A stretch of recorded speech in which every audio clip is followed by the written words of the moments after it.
Perkenalkan, saya Anggi Ditya dengan NIM terakhir 076. Di sini saya akan menjelaskan tentang Sad Az-Zari'ah.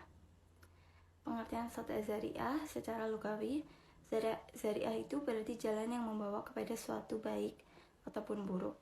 Secara etimologi, Zari'ah berarti jalan yang menuju kepada suatu. Dalam artian lain, Zari'ah berarti sesuatu yang membawa kepada yang dilarang dan mengandung kemudaratan. Beberapa pendapat menyatakan bahwa zari'ah adalah wasilah atau jalan yang menyampaikan kepada tujuan baik, halal ataupun haram.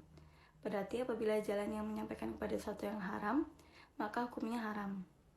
Jalan yang menyampaikan kepada sesuatu yang halal, hukumnya juga halal. Jalan yang menyampaikan kepada sesuatu yang wajib, maka hukumnya menjadi wajib. Sebagian ulama mengkhususkan pengertian zari'ah dengan sesuatu yang membawa pada perbuatan yang dilarang dan mengandung kemudaratan. Tetapi pendapat tersebut ditentang oleh para ulama usul lainnya. Di antaranya adalah Ibnu Hayyim.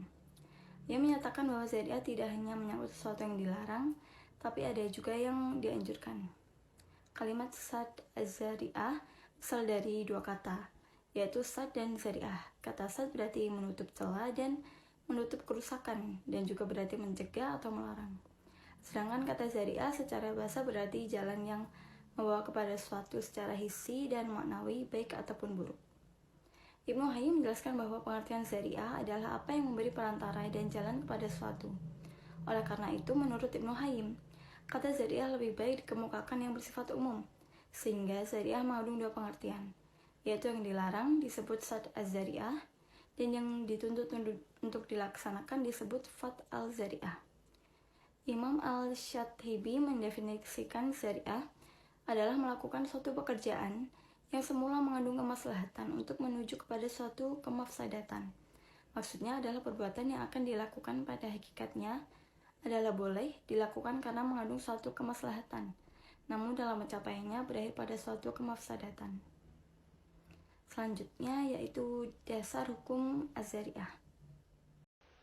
Pada dasarnya tidak ada dalil yang menentukan secara jelas dan pasti, baik menurut nas maupun ijma ulama, tentang boleh atau tidaknya menggunakan saddu zari'ah. Akan tetapi, ada beberapa nas yang mengindikasikan secara implisit dasar hukumnya. Dalil-dalil ini terdiri dari Al-Quran, Sunnah, dan juga kaidah fikih. Di antaranya yaitu, yang pertama Al-Quran. Dalam surah Al-An'am ayat 108, "Dan janganlah kamu memaki sembahan-sembahan yang mereka sembah selain Allah, karena mereka nanti akan memaki Allah dengan melampaui batas tanpa pengetahuan." Lalu selanjutnya ada surah An-Nur ayat 31. "Dan katakanlah kepada para perempuan yang beriman agar mereka menjaga pandangannya dan memelihara kemaluannya, dan janganlah menampakkan perhiasannya atau auratnya kecuali yang biasa terlihat, dan hendaklah mereka menutupkan kain kerudung ke dadanya.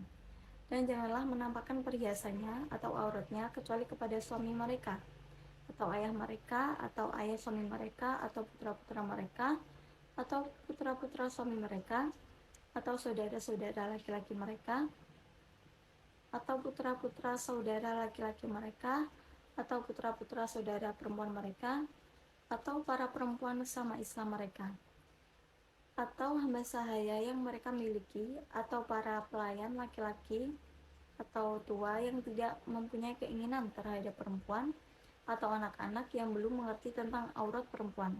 Dan janganlah mereka menghentakkan kakinya agar diketahui perhiasan yang mereka sembunyikan. Dan bertobatlah kamu semua kepada Allah, wahai orang-orang yang beriman, agar kamu beruntung." Yang kedua yaitu Al-Sunnah. Dari Al-Mihdad bin Al-Aswad bahwa dia memberi kabar jika dia pernah berkata, "Wahai Rasulullah, bagaimana menurutmu jika aku bertemu dengan salah seorang dari kaum kafir, lantas dia memerangi aku? Lalu dia memotong salah satu dari tanganku sehingga benar-benar berhasil memenggalnya. Setelah itu dia berlindung dariku di balik sebatang pohon sembari berkata, aku telah menyatakan keislaman kepada Allah. Apakah aku masih boleh membunuhnya, wahai Rasulullah?" Setelah dia berkata seperti itu, Rasulullah SAW bersabda, "Janganlah kamu membunuhnya." Al-Mihdad berkata, "Aku berkata, wahai Rasulullah, sesungguhnya dia telah memotong tanganku."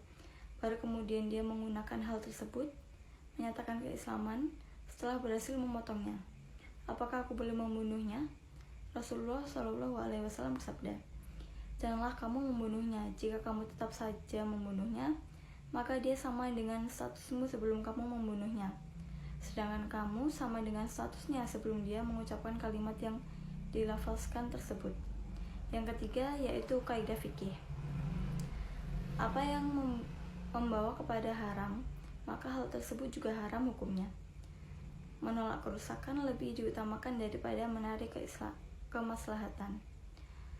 Berdasarkan kaidah tersebut dapat diketahui bahwa segala perbuatan dan perkataan yang dilakukan oleh mukallaf dan dilarang oleh syara terkadang menyampaikan dengan sendirinya kepada kerusakan tanpa adanya perantara di dalamnya, seperti zina, pencurian, dan pembunuhan.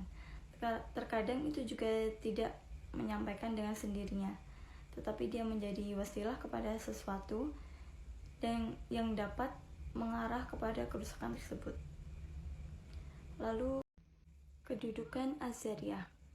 Meskipun hampir semua ulama dan penulis usul fikih menyinggung tentang saddu Az-Zariyah, namun sangat jarang didapati pembahasan secara khusus mengenai hal tersebut. Ada yang menempatkan bahasanya dalam deretan dalil-dalil syara yang tidak disepakati oleh ulama. Ibnu Hazm yang menolak untuk berhujah dengan saddu Zariyah menyatakan, segolongan orang mengharamkan beberapa perkara dengan jalan ikhtiyar dan karena khawatir menjadi wasilah kepada yang benar-benar haram. Ditempatkannya Zariyah sebagai salah satu dalil dalam menetapkan hukum meskipun diperselisihkan penggunaannya, mengandung arti bahwa karena wasilah sebagai perbuatan pendahuluan, maka ini menjadi petunjuk atau dalil bahwa wasilah itu sebagaimana hukum yang ditempatkan cara terhadap perbuatan pokoknya. Tadi telah dibahas mengenai Az-Zariyah mempunyai dasar dalam Al-Quran, sedangkan dasar-dasar Az-Zariyah dari sunnah adalah: yang pertama, Nabi melarang membunuh orang munafik, karena membunuh orang munafik bisa menyebabkan Nabi dituduh membunuh sahabatnya. Yang kedua, Nabi melarang kreditor untuk menerima hadiah dari debitor, karena cara demikian bisa mengarahkan kepada riba atau untuk ikhtiyat. Yang ketiga, Nabi melarang memotong tangan pencuri pada waktu perang dan ditangguhkan sampai perang selesai, karena dikhawatirkan tentara-tentara lari bergabung bersama musuh. Yang keempat, Nabi melarang melakukan penimbunan karena penimbunan bisa mengakibatkan kesulitan manusia. Yang kelima, Nabi melarang fakir miskin dari Bani Hashim menerima bagian dari zakat agar tidak menimbulkan fitnah bahwa Nabi memperkaya diri dan keluarganya dari zakat. Lalu ada ketentuan dalam Az-Zariyah. Untuk menetapkan hukum, jalan atau sarana yang mengharamkan kepada tujuan, perlu diperhatikan. Yang pertama, yaitu tujuan. Jika tujuannya dilarang, maka jalannya juga dilarang. Dan jika tujuannya wajib, maka jalannya pun diwajibkan. Yang kedua, yaitu niat atau motif. Jika niatnya untuk mencapai yang halal, maka hukum sarananya halal. Dan jika niat yang ingin dicapai haram, maka sarananya juga haram. Yang ketiga, akibat dari suatu perbuatan. Jika akibat suatu perbuatan menghasilkan kemaslahatan, seperti yang diajarkan syariat, maka wasilahnya boleh dikerjakan. Dan sebaliknya, jika akibat perbuatan adalah kerusakan, walaupun tujuannya demi kebaikan, maka hukumnya tidak boleh. Dalam hal ini, dasar pemikiran hukumnya bagi ulama adalah bahwa setiap perbuatan mengandung dua sisi. Yang pertama, sisi yang mendorong untuk berbuat. Yang kedua, sasaran atau tujuan yang menjadi natijah, kesimpulan atau akibat dari perbuatan itu. Menurut natijahnya, perbuatan itu ada dua bentuk. Yang pertama, natijahnya baik, maka segala sesuatu yang mengarah kepadanya adalah baik dan oleh karenanya dituntut untuk mengerjakannya. Yang kedua, natijahnya buruk, maka segala sesuatu yang mendorong kepadanya juga dianggap buruk, dan hal itu juga dilarang. Lalu ada pengelompokan saddu Zariyah. Zariyah dapat dikelompokkan dengan melihat beberapa segi, dan para ulama juga berbeda pendapat dalam menentukan kelompok saddu Az-Zariyah ke beberapa aspek, diantaranya: yang pertama, Dilihat dari bentuknya, dapat dibagi menjadi 3. Yang pertama, sesuatu yang jika dilakukan biasanya akan terbawa pada yang terlarang. Yang kedua, sesuatu yang jika dilakukan tidak terbawa kepada yang dilarang. Yang ketiga, sesuatu perbuatan yang jika dilakukan menurut pertimbangan adalah sama kemungkinannya untuk terbawa pada yang terlarang dan yang tidak terlarang. Lalu yang kedua dari segi akibat atau dampak yang ditimbulkannya. Ibnu Hayyim membagi zari'ah menjadi 4, yaitu yang pertama, zari'ah yang pada dasarnya membawa kepada kerusakan. Contohnya minuman yang memabukkan akan merusak akal dan perbuatan zina akan merusak keturunan. Yang kedua, zari'ah yang ditentukan untuk sesuatu yang mubah atau boleh, yang ditunjukkan untuk perbuatan yang buruk atau yang merusak, baik yang disengaja seperti nikah muhalil atau tidak disengaja seperti mencaci sesembahan agama lain. Yang ketiga, zari'ah yang semula ditentukan mubah tidak ditunjukkan untuk kerusakan, namun biasanya sampai juga kepada kerusakan, dan kerusakan itu lebih besar daripada kebaikannya, seperti berhiasnya seorang istri yang baru ditinggal mati oleh suaminya sedangkan dia dalam masa iddah. Yang keempat, zari'ah yang semula ditentukan mubah namun terkadang membawa kepada kerusakan, tetapi kerusakannya lebih kecil daripada kebaikannya. Contoh dalam hal ini adalah melihat wajah perempuan saat dipinang. Yang ketiga, dari segi tingkat kerusakan yang ditimbulkannya, Abu Isa al-Syatibi membagi zari'ah menjadi 4 macam. Yang pertama, zari'ah yang membawa kerusakan secara pasti. Umpamanya menggali lubang di tanah sendiri yang lokasinya berdekatan dengan pintu rumah orang lain dan kondisinya gelap. Yang kedua, zari'ah yang kemungkinan besar mengakibatkan kerusakan. Umpamanya menjual anggur kepada pabrik minuman dan menjual pisau tajam kepada penjahat yang sedang mencari musuhnya. Yang ketiga, perbuatan yang boleh dilakukan karena jarang mengandung kerusakan. Yang keempat, perbuatan yang pada dasarnya mubah karena mengandung kemaslahatan, tetapi dilihat dari pelaksanaannya ada kemungkinan membawa kepada sesuatu yang dilarang.